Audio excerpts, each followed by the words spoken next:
श्री शिवाय नमस्तुभ्य मित्रों, जय महाकाल, हर हर महादेव। तो मित्रों, कैसे हैं आप सब? आशा करते हैं आप सब लोग बहुत अच्छे होंगे। मित्रों, हम सबको पता है कि सावन महीने का पावन पर्व चल रहा है और आज इसी क्रम में सावन के अष्टमी का बहुत ही प्यारा सा दिन है, यानी माता अशोक सुंदरी का आज हम सभी लोग उपाय करेंगे, उन्हें मनाएंगे, उनसे अपने घर में होने वाली धन की कमी को पूरा करने का निवेदन करेंगे। तो मेरे साथ मित्रों वीडियो में लास्ट तक बने रहिएगा और एक एक करके हम तीनों उपायों को यहाँ पर जानेंगे और समझेंगे। तो चलिए मित्रों, सबसे पहले उपाय की बात कर लेते हैं। तो जो हम पहला उपाय करने वाले आज है वो मनोकामना पूर्ति का उपाय, यानी आपकी कोई भी इच्छा, कोई भी मनोकामना हो जो अभी तक अधूरी रह गई, किसी कारण से पूरी नहीं हो पाई है, तो आज अष्टमी के दिन, सावन की अष्टमी के दिन आप लोगों को लेना है बेलपत्र। और कितनी बेलपत्र लेंगे मित्रों? 5 बेलपत्र। अच्छी सी कटी फकी ना हो, कहीं से खंडित ना हो, इस बात का आप लोग विशेष ध्यान रखेंगे। 5 बेलपत्र लेंगे आप लोग और इसके बाद में हमें लेना है काले तिल। अब काले तिल कितने लेंगे मित्रों? तो जैसा कि आप लोग को पता है ये 5-5 वाला विशेष उपाय है, तो यहाँ पर काले तिल लेने की भी वही संख्या है। 5 बेलपत्र ली है तो 5 काले तिल भी आप लोग लेंगे गिन करके। और काले तिल का ध्यान रखेंगे जो ख़राब नहीं लेंगे, अच्छे अच्छे काले तिल आप लोग ले लेंगे। इसके बाद इन दोनों चीज़ों को लेने के बाद में मनोकामना पूर्ति का उपाय है। तो आप लोगों को तांबे का एक कलश लेना है जिसमें आप लोग अपने घर का शुद्ध जल और गंगा जल डालेंगे। बेलपत्र और काला तिल आप लोगों को कलश के अंदर बिल्कुल भी नहीं डालना है। उन दोनों चीज़ों को आप अपनी पूजा की थाली में रख लीजिएगा, उन्हें अलग से ही लेके जाना है, ठीक है। इन सभी चीज़ों को लेकर के मित्रों आप सभी लोग पहुंच जाएंगे महादेव जी के शिवलिंग के पास, क्योंकि आप सभी लोग जानते हैं कि सावन का महीना महादेव जी को ही पूरी तरह समर्पित होता है। तो ज़्यादातर उपाय हम महादेव जी के शिवलिंग के पास ही करेंगे। यहाँ पहुँच करके उत्तर दिशा में मुख करके खड़े हो जाइएगा मित्रों। जो आप लोगों ने बेलपत्र ली है तो सबसे पहले एक बेलपत्र आप सभी लोग अपनी इच्छा, अपनी मनोकामना कहते हुए महादेव जी के शिवलिंग पे, जो माता अशोक सुंदरी के स्थान है, वहाँ पे रख दीजिएगा। इसके बाद में उसके ऊपर आप लोग डालेंगे एक काला तिल। इसके बाद में दूसरी बेलपत्र रखेंगे और फिर उसके ऊपर एक काला तिल। इसी तरीके से आपको 5 बेलपत्र और उसके ऊपर 5 काले तिल समर्पित कर देना, अपनी इच्छा, अपनी मनोकामना को कहते हुए। एक साथ बिल्कुल समर्पित करने की गलती मत कीजिएगा। यही तरीका, यही क्रम है बेलपत्र को समर्पित करने का। बेलपत्र समर्पित करने के बाद में अब आप लोगों के पास बचता है 1 लोटा जल, जिसे आप लोगों को महादेव जी के शिवलिंग के ऊपर समर्पित करना है। उसे भी समर्पित करने का मित्रों यही नियम है, यानी 5-5-5 वाला जब उपाय आपको करना है तो एक बार नहीं बल्कि उस लोटे के जल को आप लोग 5 बार महादेव जी के शिवलिंग के ऊपर श्री शिवाय नमस्तुभ्यम मंत्र का जाप करते हुए समर्पित करेंगे। लोटे में जितना भी जल है उसे एक बार में ना करके 5 बार समर्पित करेंगे, थोड़ा थोड़ा करके।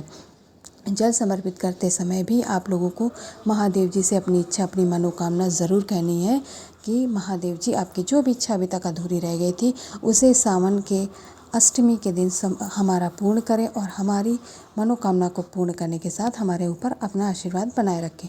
इस तरीके से आप लोग पहला उपाय करेंगे। अब चलिए मित्रों दूसरे उपाय की बात कर लेते हैं, जो कि है रोग मुक्ति का उपाय। रोग बीमारियों को अपने घर से दूर भगाने के लिए सावन के महीने में आप लोगों को सबसे पहले तो लेना है बेलपत्र, जो महादेव जी की सबसे प्रिय वस्तु है। कितनी लेंगे मित्रों? यहाँ पर बेलपत्र लेने का भी एक नियम है यहाँ पर, ठीक है मित्रों। बेलपत्र आप लोग केवल और केवल एक लेंगे। एक बेलपत्र लेंगे जो कहीं से कटी फकी और खंडित बिल्कुल नहीं होनी चाहिए।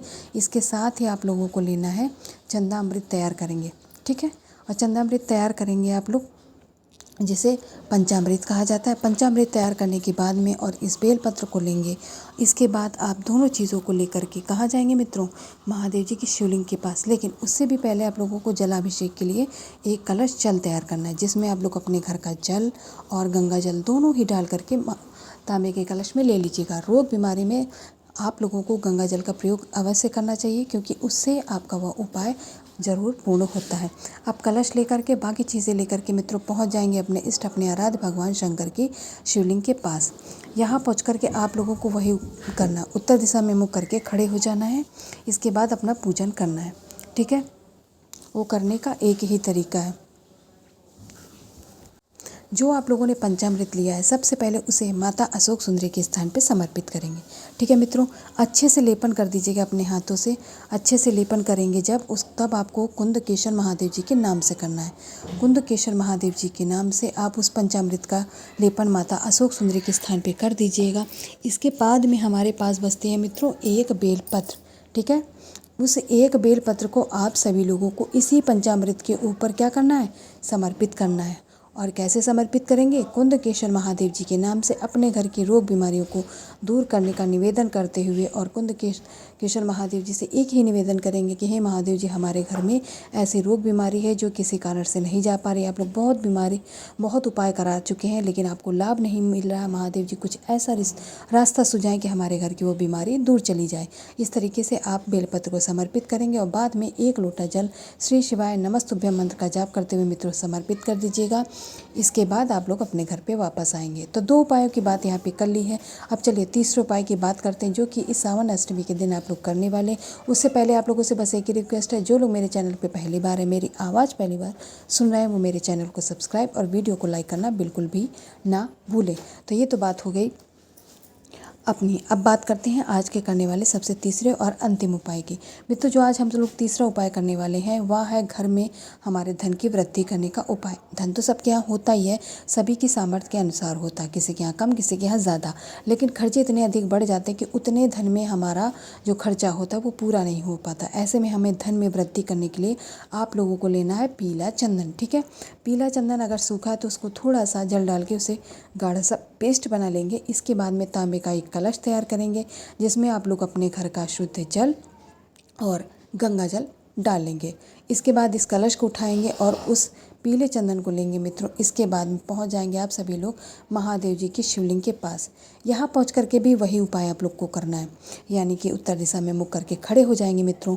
और इन पीले चंदन के आप लोगों की 5 बिंदी लगानी है महादेव जी की शिवलिंग के पास। माता के हस्त कमल से लगा के जलाधारी तक आप लोगों को माता लक्ष्मी का स्मरण करते हुए अपने घर में हो रहे धन की कमी को पूर्ण करने के लिए, यानी माता लक्ष्मी से एक ही निवेदन करेंगे कि आपके घर में जो धन की कमी है वह पूर्ण हो जाए और आपके घर में भी धन लाभ हो, आपकी इच्छा, आपकी मनोकामना जो भी हो, कहते हुए माता रिद्धि और माता सिद्धि का स्मरण करते हुए मित्रों 5 बिंदी लगा दीजिएगा। इसके बाद में जो 1 लोटा जल है उसे महादेव जी की शिवलिंग के ऊपर आप सभी लोगों को श्री शिवाय नमस्तुभ्यम मंत्र का जाप करते हुए समर्पित कर देना मित्रों।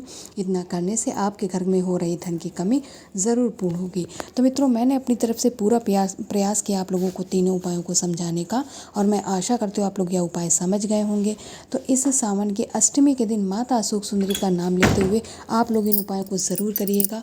महादेव जी आप लोगों की इच्छा पूरी करेंगे, आपके उपाय पूर्ण होंगे और माता रानी का आशीर्वाद आप सभी लोगों को बना रहेगा। तो ऐसे ही महादेव जी का उपाय करते रहिए मित्रों, और महादेव जी की कृपा आप सभी पे ऐसे ही बनी रहे। श्री शिवाय नमस्तुभ्यम।